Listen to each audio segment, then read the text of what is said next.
Unfortunately, we've seen this time and time again across the country where Americans are just going out, living their lives, trying to enjoy their lives, and it is suddenly shattered by someone like this, and that you came face to face with that person. How that makes you feel? I don't know how to really respond to that. My biggest thing is, and I've told people today, if people can just find someone around the Thanksgiving dinner table and make them a hero, have a conversation, open up, talk to each other, stop fighting, and take care of one another. I just had a neighbor that lived down the street for 15 years, and I had never met her, and she came up with a little bouquet from the garden for my daughter. That's what I think is heroic. I think kids coming out, kids declaring what they want to do, making their goals, that's heroic. Kids joining the army, that's heroic. I'm just a dude trying to protect his family, man, just like any other person would do for their family.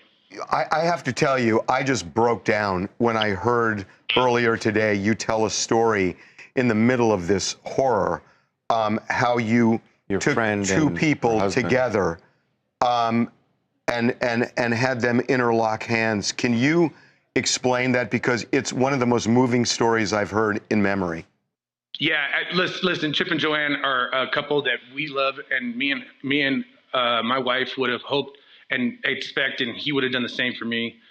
He was shot, and he's reaching for his wife. He's looking at his wife, and she was in a really bad way. And she can explain to you all that, and I don't have the right to say that. But at the end of the day, I saw a man reaching for his wife.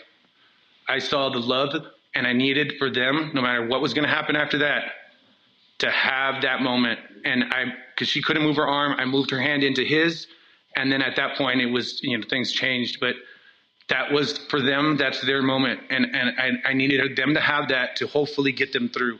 Listen, you can put tourniquets on, you can triage folks. People are going to lose battles.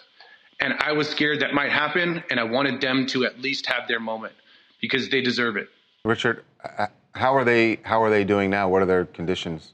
They're in the hospital. They're recovering. We were able to see them yesterday. Joanne and Chip are the strongest people we know. And I told them, I go, you guys are the warriors. You're the ones fighting with the bullet wounds, man. I didn't get shot. I mean, it's unreal. Everybody who got shot that night, that's not something I would wish on anyone. It's horrible.